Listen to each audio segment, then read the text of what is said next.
This afternoon, Fayette County Public Schools police officers were patrolling the parking lot at Frederick Douglass High School. During this patrol, they noticed something suspicious with inside a vehicle. Further investigation revealed that there was a firearm inside this vehicle. The firearm was then secured by Fayette County Public Schools police. It was taken into evidence, and that's where it remains at this time. What kind of firearm? So the firearm that was taken is a handgun. The specifics of that will be part of the investigation. Was it loaded? The firearm was not loaded upon discovery. Was there any ammo in the car, in the backpack? So upon further search of the vehicle, there was ammunition located within inside the vehicle.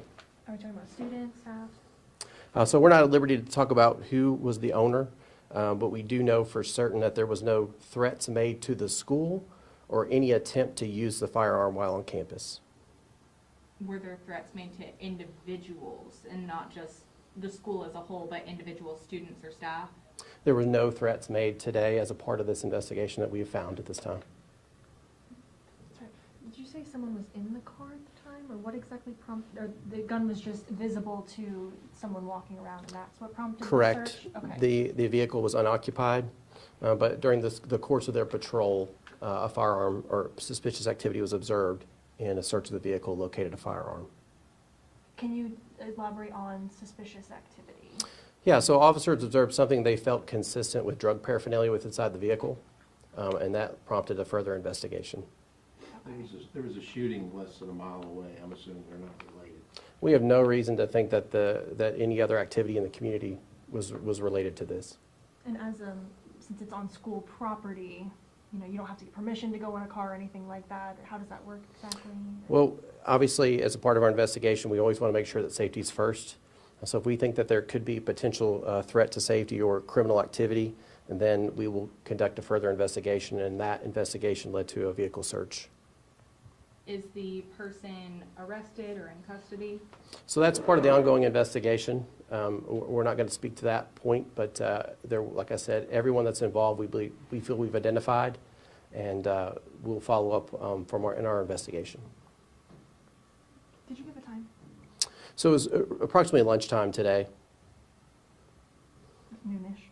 Correct. I would like to add, as the principal of Frederick Douglass High School and Lester Diaz, the principal of Frederick Douglass High School, I would like to add that our superintendent's 10-point safety plan and the resources that the school board have allocated to every school here in Fayette County really puts us in a very, very advantageous place. Our safety plan today worked to perfection. There was never a threat to the building envelope at any point. Our law enforcement officers are top notch. Our administrative team is second to none. I say that because we do searches like this, we do inspections, we patrol the campus, we have door alarms at every door. It was a scenario in which our plan worked efficiently and effectively to the T. I couldn't be more proud of our school.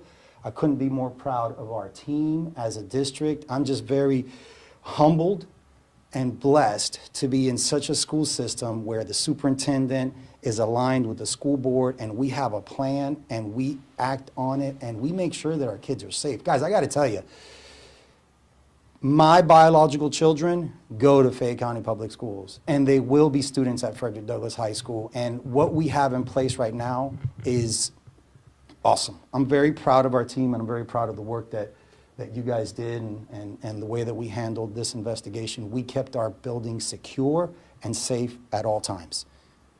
Were students and staff inside the school made aware of what was going on when the search was happening or once the gun had been found? There's a communication plan that we follow in accordance to our district. The communication plan was followed and everything was taken into effect in the appropriate fashion. Can you expand upon what you mean by, you know, the plan was followed and you're proud of that? Like, what specifically in the plan was successful today? There's certain elements of the communication plan that are not released because of the ongoing investigation. There's levels of confidentiality based on who is involved in the investigation.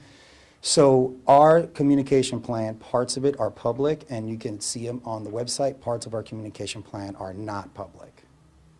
Did you all go into lockdown at any point? There was no need for that because there was never a threat to the building envelope. There was never a threat to the school whatsoever. What was it like for you, just in general, knowing that this happened, knowing that everything went well? I know you said you're proud, but it must have been alarming to hear that there was a gun in the parking lot. When you go to principal school, there's some things that are not taught. There's some things that are not part of the curriculum at the university when you become an administrator. These trainings that we receive from law enforcement, these trainings that we receive from our district, and the plan that they put in place is what makes it so, it's awesome. Like the way that we operate as a school system, the way that we operate as a team really makes me feel like we are on the right track to keeping our school safe, keeping our families safe. And I know that there's a lot of back and forth and controversy with the taxes and the property value and all these different things, but at the end of the day, this is where you want to be. My enrollment has never gone down. Fayette County Public Schools is where you want to be if you have school-age children. If it is a student, what punishments are we talking about? Is this a violation of student code of conduct, like a, you know? Absolutely. How does that work? Absolutely, hands down, no questions asked. The student will receive due process. The student will, we have a code of conduct, and part of that is confidentiality, so we can't really speak too much of it, but the code of conduct is public, and you can't see what infractions align with different consequences.